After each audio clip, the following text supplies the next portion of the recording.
Kumusta kayong lahat?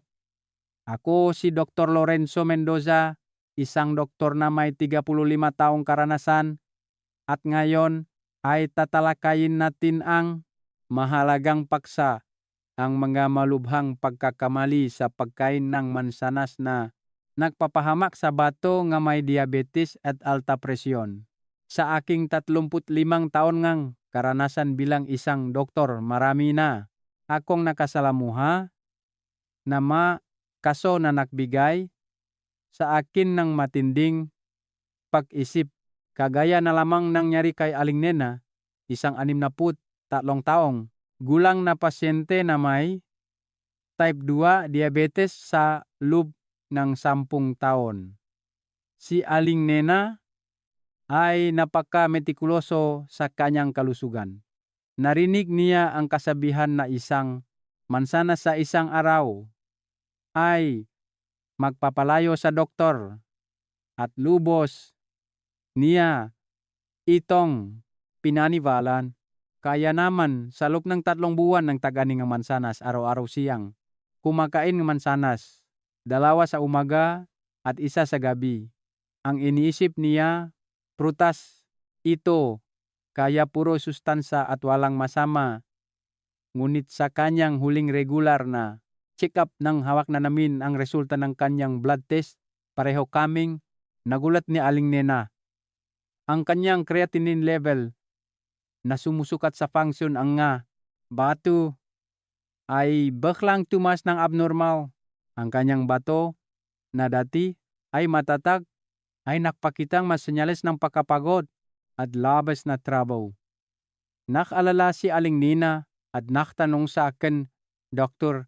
Mendoza, may lason ba ang mansanas? Malinis naman ang kinakain kong mansanas. Ang toto, hindi ang mansanas ang problema, Aling Nena. Ang mansanas ay nananatiling isang superfood para sa kalusugan at isa itong prutas na may mababang glycemic index.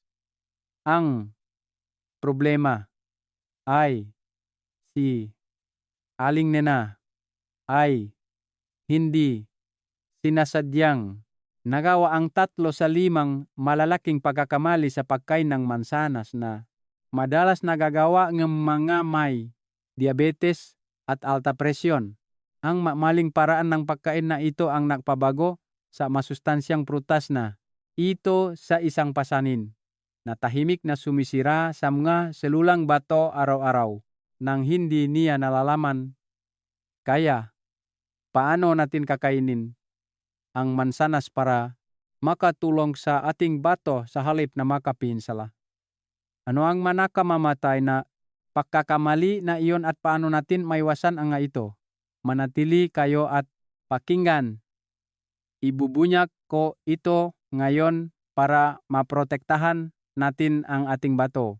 Habang tinatamasa pa rin ang sarap ngang pambansang prutas na ito, batay sa aking karanasan sa loob ni 35 taon sa pagtutok sa mga pasyenteng may diabetes. Ang pinakamahirap na bahagi ngang sakit na ito ay hindi ang pag-inom ng gamot kundi ang pagkain. Maraming pasyente ang nagsasabi sa akin, Dr. Mendoza, gustong-gusto kong prutas, pero takot ako sa tamis at sa pagtaas ng aking sugar, kaya mas mabuting umiwas na lang. Ngunit nais kong bigyang diin na ang ideya na ang mga may diabetes ay dapat iwasan ang matatamis na prutas ay hindi ganap na tama, lalo na pagdating sa mansanas. Sa katunayan, ang mansanas ay isa sa ilang prutas na inirekomenda ng Philippine Diabetes Association. Bakit? Dahil mayroon itong glycemic index na humigit kumulang 36 hanggang 40 na kabilang sa mababang grupo.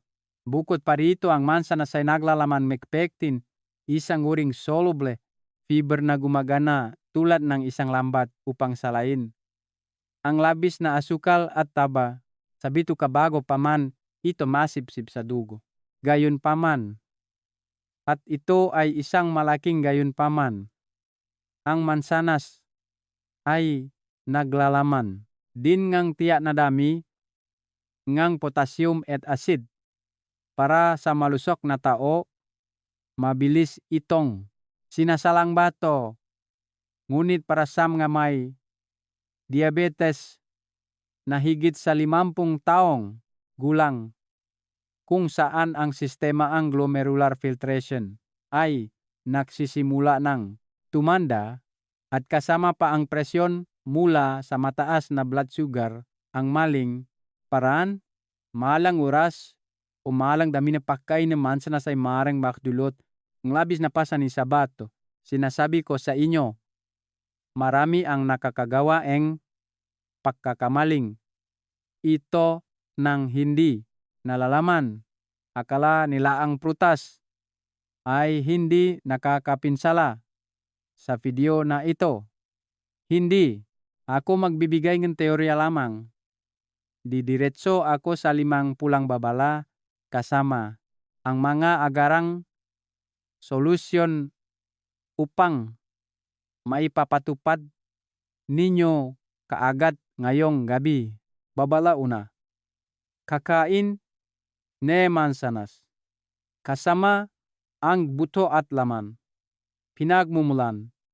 Nematoxin, ang unang pagkakamali ay tila maliit, ngunit ito ang pinakamapanganib na pinakmulan ngang lason. Ang ugali ngang pagkain ng mansanas hanggang sa buto o hindi. Sinasadyang panguya ang buto ang mansanas. Maraming tao sa pagtitipid o sa ugali ng paggawa ng mansanas na smoothie ng buong prutas para hindi na mahirapan ay iniisip na ang buto ng anumang halaman ay gamot. Ngunit ang nakakagulat na katotohanan ay ang buto ng mansanas ay naglalaman ng isang compound na tinatawag na amygdalin. Ang amygdalin mismo kapag nasa buto ay hindi agad nakakapinsala. Ngunit kapag nginuya ninyo ang buto o dinurok ng blender ang buto, ang sangkap na ito ay pumapasok sa tiyan at kapag nakatagpo ng digestive enzyme, ito ay nagiging cyanide. Pamilyar ba kayo sa panggalan na cyanide? Tama. Ito ay isang napakalakas na lason. Siyempre, ang pagkain ng ilang butongang mansanas ay hindi magiging dahilan para kayo ay agad na bumagsak tulad ng sa pelikula. Ngunit isipin ninyo ito. Ang batongang isang may diabetes ay tulad ng isang filter na may ilang butas. Karaniwan, pinipilit na nitong salain ang labis na asukal at ngayon ay kailangan pa nitong magtrabaho ng husto upang iproseso ang cyanide. Gaano man ito kaliit, unti-unti sa paglipas ng mga araw at buwan, ang mga selulang bato ay malalason ng kroniko na humahantong sa tahimik na glomerulonephritis. Tip para sa inyo, huwag na huwag kumagat ng mansanas sa paraan na kinakain ang paligid nega buto. Gumamit nega kutsilyo upang hiwain ang mansanas sa apat. Pagkatapos, gamitin ang dulong kutsilyo upang tanggalin ng buang matigas na buto at buto. Mas mainam na itapon ang kaunting mansanas na nakakapit sa buto kaysa dagdagan ang lason sa inyong katawan. Hindi ba? Sigurado akong nagtataka kayo ngayon. Kung tatanggalin ko ang buto, pwede ko bang ipiga ang mansanas para inumin agad? Ang sagot ay nasa ikalawang babala at ito ang pagkakamali na nagpapataas ng blood sugar nang napakabilis at mapanganib. Babala dalawa, pagpigang mansanas, nawawala ang preno, sa blood sugar bumalik. Tayo sa kwento ni Aling Nena sa simula ngang video. Bukod sa labis na pagkain, ukali rin ni Aling Nena ang pakpika ng mansanas para inumin tuwing umaga. Sabi niya, mahina ang kanyang ngipin, kaya mas madali at mas mabilis ang pagsipsip ng sustansa kapag piniga. Ito ang ikalawang pagkakamali na nagpapalit sa mansanas mula sa mabagal na pagkain patungo sa isang sugar bomb. Ipaliwanag ko ang mekanismo nito para mas madaling maunawaan ninyo. Sa isang buong mansanas, ang fructose sugar ay nakabalot ng mayos sa mga layer ng fiber, sa laman ng mansanas at balat ng mansanas. Kapag kumain tayo, kailangan ngipin na nguyain, kailangan ng tiyan na kumontrata. Ang fiber na ito ay parang preno. Pinipigilan nito ang asukal at unti-unti lamang na pinapahintulutan ang asukal na masipsip sa dugo. Dahil dito, ang blood sugar pagkatapos kumain ay dahan-dahan lamang tumataas tulad ng alon na dumadampi sa dalampasigan. Ngunit kapag ipiniga ninyo sa juicer, tinanggal ninyo ang lahat ng fiber na iyon. Ang juice ngayon ay purong asukal. Bukod pa rito, para makakuha ang isang basong juice, kailangan ninyo ng 3 mansanas. Ang pag-inom ng 45 gramong asukal na ito ay diretsong papasok sa dugo sa loob lamang ng 15 minuto. Ang pancreas ay magugulat at mapipilitang maglabas insulin ng mabilisan. Ang bato na payapa lamang ay biglang kailangang magtrabaho ng 3 beses sa kanyang kapasidad upang salain ang labis na asukal na ito sa ihi. Iyan ang dahilan kung bakit mabilis na bumababa ang function ng bato. Ang tamang solusyon para sa mga may diabetes. Kalimutan na ang juicer. Kainin ng buo ang mansanas at nguyay ng mabuti. Tandaan ninyo ang aking kasabihan. Mas masusing panyuya, mas malusog na bato. Kapag gumungguya, ang laway ay naglalabas ang enzyme na amylase na tumutulong sa pagtunawang bahaging asukal sa bibig pa lamang. Binabawasan ang pasanin sa tiyan at bato sa huli. Pero Dr. Mendoza, paano kung mahina ang ngipin ko at hindi ko kayang ngayain ang malutong na mansanas? Puwirin ninyong kudkurin ang mansanas tulad ng para sa sanggol o kaya ay pakuluan ang mansanas para lumambot. Kahit na mawalan ng kaunting vitamin C dahil sa init, naroon pa rin ang fiber. At mas ligtas ito kaysa sa pag-inom ng juice ng daang besiyas. Mamaya, ibabahagi ko ang isang pagkakamali tungkol sa oras ng pagkain ng mansanas na ginagawa ng 90% nga pasyente na nagpapalit sa mansanas bilang lason na nagdudulot ng asim sa tiyan.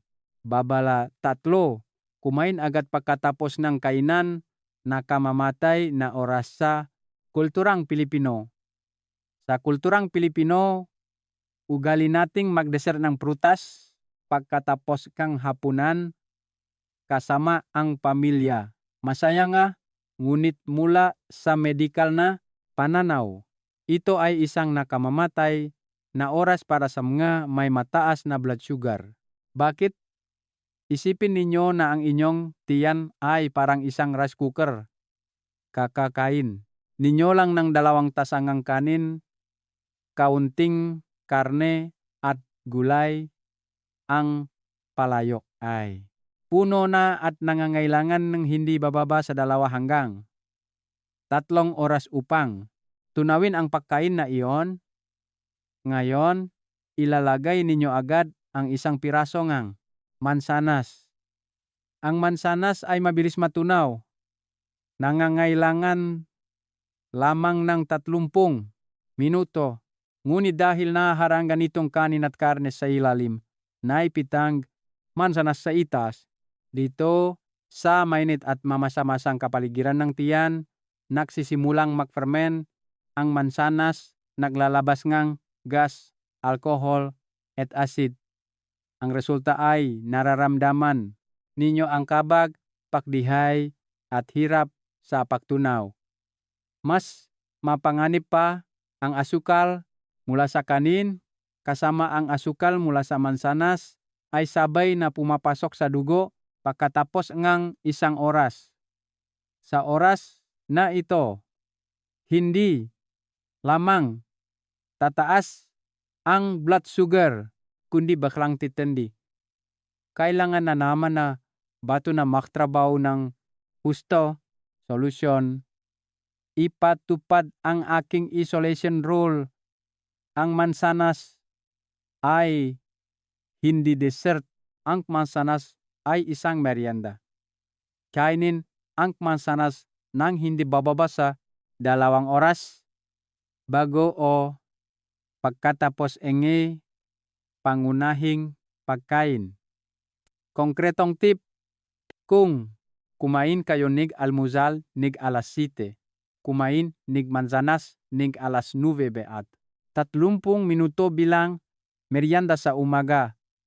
Kung kumain kayo NG tanghalian NG alas 2, kumain ng mansanas ng alas 3 at 30 minuto bilang merienda sa hapon.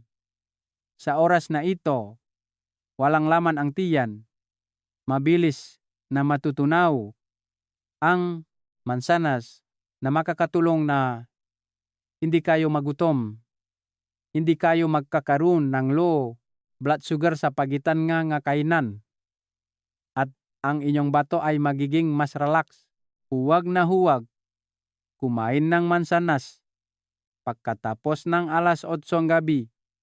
Ang mansanas ay naglalaman ng organic acid at may mild diuretic effect ang pagkain sa oras na ito ay maring maging sanhi ng pagi sa gabi at hirap sa pagtulog, at kapag kulang sa tulog, tataas na naman ang blood sugar kinabukasan. Isang nakakapagod na paikot-ikot na problema. Malamang ay naiisip na ninyo kung nangyayari rin ito sa inyo. Ngayon, alamin natin kung paano kumain ng tamang dami. Dahil ang labis na pagkain ay nakakalason. Babala 4. Hindi pagkontrol sa dami ng potassium. Labis na pasanin sa bato, ito ang pinakamahalagang bahagi para sa mga may komplikasyon sa bato mula stage 3. Patas. Ang mansanas ay itinuturing na prutas na friendly sa bato kumpara sa saging o dalandan, ngunit hindi ito ganap na walang potassium. Ang isang medium size na mansanas ay naglalaman ng humigit kumulang 155 miligramo ng potassium. Mekanismo. Ang malusok na bato ay tulad ng isang floodgate. Gaano man kataas ang potassium, may lalabas nito. Ngunit ang mahinang bato ay parang baradong gate na kinakalawang. Kung sobra ang potassium napapasok at hindi may labas ng bato ng mabilis, maipon ang potassium sa dugo. Kapag ang antas and potassium sa dugo ay tumaas ngigit sa 5 mol L. Ito ay magdudulot ng arrhythmia sa puso, pagbilis ng tibok ng puso, ay ang biglang cardiac arrest. Solusyon at standard na dami, hatiin ko sa dalawang grupo para mas madaling tandaan. Grupo 1, may diabetes na walang kidney failure o mild kidney failure, stage 1 à 2. Maaari kayong kumay na isang mansanas na kasing laki na kamao sa isang araw. Grupo 2, may diabetes na may moderate kidney failure, stage 3, 3B. Kailangan ninyong bawasan at kumain lamang ng maksimum na kalahating mansanas sa isang araw. Grupo 3, malubhang kidney failure, stage 4 to 5, o sumasailalim sa dialysis.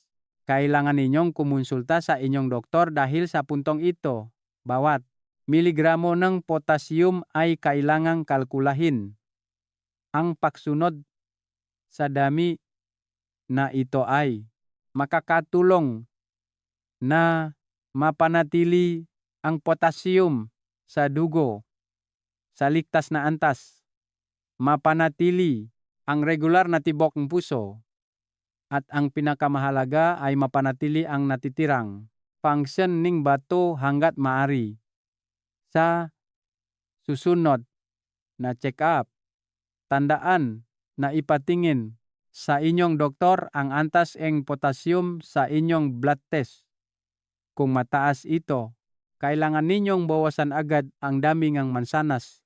Sa unang tingin, mukhang mahirap, ngunit sa totoo lang, mas madali ito kaysa sa iniisip ninyo. Kung alam ninyo kung anong uring mansanas ang pipiliin at ang espesyal na paraan ng paghahanda. Babala 5. Pagbalat ng mansanas. Nasasayang ang milagrong gamot. Karamihan sa mga Pilipino ay takot sa pesticides at preserving wax, kaya kapag bumili mansanas, binabalatan nila ito ng malinis. Naintindihan ko ang pag-aalala na ito. Ngunit alam ba ninyo, mula sa medikal na pananaw, ang pagbalat ng mansanas ay parang pagtapon ng 50% ng medicinal value nito. Ang laman ng mansanas ay nagbibigay ng sukal at tubig, ngunit ang balat ng mansanas ang naglalaman ng tunay na kayamanan, ang compound na quercetin. Ang quercetin ay isang napakalakas na antioxidant. Para sa mga may diabetes, ang maliliit na daluyan ng dugo sa glomeruli ng bato ay madalas na namumula at nasisira dahil sa mataas na asukal. Ang quercetin sa balat ng mansanas ay gumaganap bilang isang baluti na tumutulong sa paglaban sa pamamaga, pinoprotektahan ang mga pader na daluyan ng dugo sa bato, at pinipigilan ang pagtagas ng protina sa ihi. Ipinakita ng maraming pag-aral na ang pagkain ng mansanas kasama ang balat ay nakakatulong na mabawasan ang panganib ng pinsala sa bato ng mas mahusay kaysa sa pagkain ng mansanas na binalatan. Kaya, paano natin kakainin ang balat nang hindi natatakot sa chemical? Mayroon akong maliit na tip para sa inyo. Una, pumiling mansanas na may malinaw na pinagmulan. Kung kaya, mas maganda ang organic na mansanas. Pangalawa, hugasan ng mansanas. Huwag lamang gumamit ng simpleng tubig. Ibabad ang mansanas sa baking soda na may tubig sa loob 15 minuto. Ang baking soda ay may kakayahang mag-alkalise at magtanggal ng pesticide residue sa ibabaw ng balat ng napakahusay. Pagkatapos ay hugasan muli sa ilalim ng malakas na umagos na tubig. Pangatlo, kung matigas ang balat, gumamit ng kutsilyo. Para hiwain ito ng napakanipis, tulad ng potato chips. Mas madali itong nguyain. Pero Dr. Mendoza, nakakakita akong berde at pulang mansanas sa palengke, alin ang mas maganda? Ito ay isang tanong na madalas kong natatanggap. Mas gustong matawang pulang mansanas dahil ito ay matamis, mabango, at malambot. Samantalang ang berdeng mansanas ay maasim, mapait, at matigas. Ngunit para sa mga may diabetes, ang mapait na gamot ang nakakagaling. Ang pulang mansanas tulad ng Fuji at Gala ay karaniwang naglalaman ng mas mataas na damingang fructose sugar. Ang berdeng mansanas tulad ng Granny Smith ay naglalaman ng mas kaunting asukal at lalo na mayaman sa malic acid. Ang malic acid ang sangkap na nagbibigay ng maasim at malinamnam na lasa sa berdeng mansanas. Mayroon itong kahangahangang epekto sa pagsuporta sa pag-breakdown ng fat cells at pagtaas ng insulin sensitivity. Nangangahulugan ito na kapag kumain ng berdeng mansanas, ang blood sugar ay mas mabagal tataas kumpara sa pulang mansanas. Mayroon akong pasyente na si Mang Tonyo na mahilig lang sa matamis na mansanas. Ang kanyang blood sugar pagkatapos kumain ay karaniwang umaabot ng 10 puntos. Pagkatapos ng aking payo, sinimulan niyang sanayin ang sarili na kumain ng berdeng mansanas. Sa simula, sumimangot siya dahil sa asim. Ngunit pagkatapos ng 1 linggo, nasanay na siya sa sariwang lasa nito. Ang resulta ng kanyang blood sugar test pagkatapos kumain ng berdang mansanas ay umabot lamang sa 8.5 puntos. Isang malaking pagpapabuti. Pinapayuhan ko kayo na mas bigyan ng prioridad ang berdeng mansanas. Kung hindi pa kayo sanay, mari kayong magsimula sa pamamagitan ng pagkain ng haluan. Isang hiwang berde, isang hiwang pula. Kung mayroon kayong sakit sa tiyan at takot sa asim, pumili ng pulang mansanas ngunit yung hindi pa masyadong hinog, ang balat ay siksik pa, walang itim na mansa, at katamtaman ang amoy. Habang masinok ang mansanas, mas mataas ang damingang asukal. Subukan ninyong lumipat sa berdeng mansanas sa loob ng 1 linggo, ang inyong katawan ang magbibigay ng pinakatumpak na sagot. Ngayon, inaanyayahan ko kayo na manatili at pakinggan ang susunod na mahalagang bahagi. Ituturo ko kung paano pagsamahin ang mansanas sa iba pang sangkap upang maging isang napakabisang gamot na pampababangang blood sugar. Alam ba ninyo na ang pagkain ng mansanas ng mag-isa ay mabuti na? Ngunit kung kakainin kasama ng manitulad, ng walnuts o almonds, ang epekto sa pagpapatatag ng blood sugar ay doble. Kapag kumain kayo ng mansanas, papasok pa rin ang asukal sa dugo, ngunit kapag kumain kayo ng ilang piraso ng walnuts, ang good fat tulad ng omega 3 at protina sa mani, magiging isang protective layer sa lining ng bituka.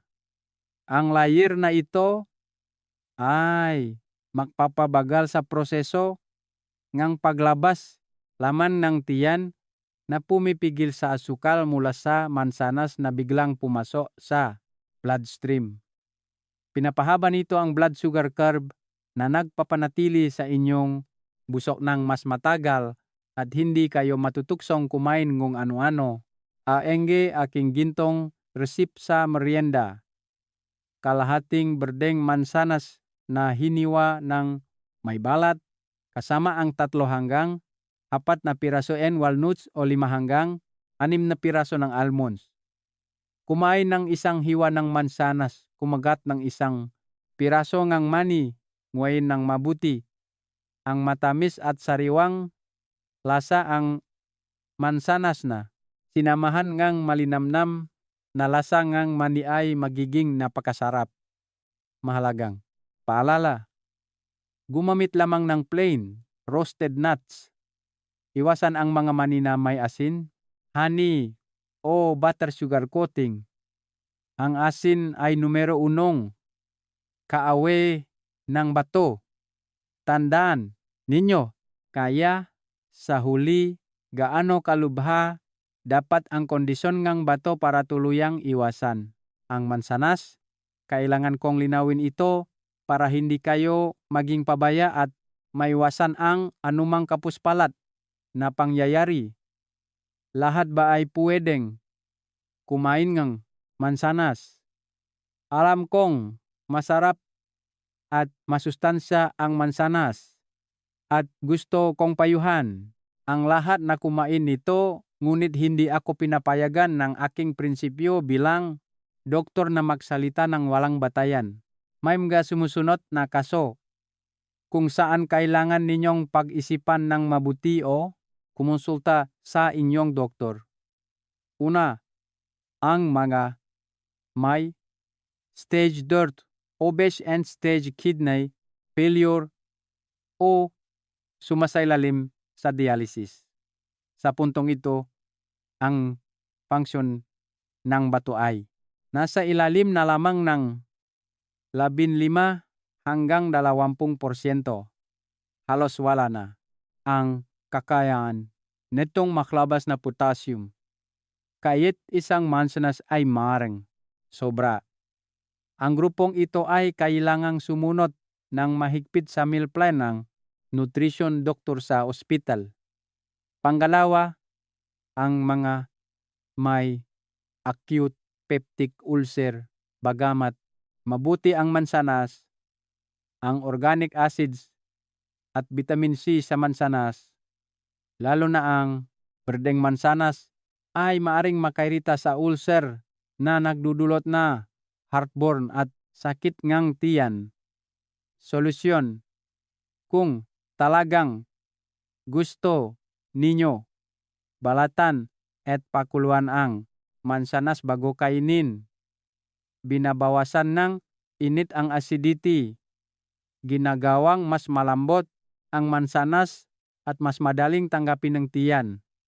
Pangatlo, ang may pollen allergy, oral allergy syndrome. Ilang tao ang nakakaranas ng pangangatisa, lalamunan at pamamaga ng labi kapag kumakain na hilaw na mansanas. Sa kasong ito, mas mainam na lutuin ang mansanas bago kainin. Sigurado akong naisip na ninyo ngayon kung kabilang kayo sa red light group na ito. Kaya natapos na natin ang 5 mahalagang babala para madali ninyong matandaan at may papatupad kaagad. Ibubuod ko ito sa 5 gintong prinsipyo sa pagkain no mansanas. Una, paghahanda. Hugasan ng mabuti gamit ang baking soda. Kainin ng may balat ngunit tanggalin ang buto at laman. Pangalawa, paraan ng pagkain. Kainin ng buo, nguyain ng mabuti, at iwasan ang juice. Pangatlo, oras ng pagkain. Bilang merienda ngang alas 9 ng umaga o alas 3 ng hapon, 2 oras ang pagitan mula sa pangunahing kainan at huwag kumain ng gabi. Pangapat, dami. Maksimum na 1 mansanas sa isang araw para sa malusog na tao, kalahating mansanas sa isang araw para sa mga may mahinang bato. Panlima, pagsasama, kainin kasama ng walnuts o almonds at unahin ang berdeng mansanas. Kung susundin ninyo ang 5 puntong ito, ang mansanas ay magiging isang tunay na gamot na makakulong, nalinisin ang taba sa dugo, protektahan ang mga daluyan ng dugo sa bato ng hindi nagdudulot ng side effects. Ang tamang pagkain ay isa ng bagay. Ngunit marami ang nagtatanong sa akin, Dr. Mendoza, mahina na ang bato ko. Mayroon bang murang dahon na madaling makita sa bakuran para inumin para sa detox na bato tuwing umaga? Sa totoo lang, marami ang uminom ng kung ano-anong dahon ng walang kaalaman tulad ng bitter leaf o godwit na iniinom ng masyadong malapot na nagpapataas ng liver enzymes at nagpapabigat sa bato. Ngunit may isang bagay na madalas nating itinatapon kapag gumagawang halo-halo na isang napakabisang detoxifier para sa bato at napakagaan sa tiyan ayon sa tradisyonal na Chinese medicine at Western medicine. Iyon ay ang balat energy mungo. Tandaan na pindutin ang subscribe at ang bell icon ngayon upang maabisuhan kayo ang YouTube kapag na-upload na ang video na iyon. Huwag palampasin dahil napakamura nito at napakabisa. Ang kalusugan sa pagtanda ay tulad ng isang lampara sa hangin. Kailangan itong protektahan ng maingat unti-unti. Nandito ako, si Dr. Lorenzo Mendoza, at ang layunin ng channel na ito ay walang iba kundi ang maging isang proteksyon para sa inyo. Alam kong ang paglalakbay sa pagkontrol ng diabetes ay napakalungkot at nakakapagod. Ngunit hindi kayo nag-isa. Ituring ninyo ako bilang isang anak o apo sa bahay na may kaunting kaalaman sa medisina. Kung nakita ninyo ang kapakipakinabang ang video na ito mangyaring tulungan akong ibahagi ito sa inyong mga kaibigan at kapamilya na nahihirapan din sa diabetes. Ang isang pakshare mula sa inyo ay maring makatulong na may laktas ang bato ng isang tao. Mangyaring mag-comment sa ibaba. Kakainin ko ang mansanas ng tama upang maprotektahan ang aking bato ngayon. Ako si Dr. Lorenzo Mendoza. Nais kong laging maging matatag ang inyong blood sugar, maging payapa ang inyong isip at katawan, at manatili kayong masaya at malusog araw-araw.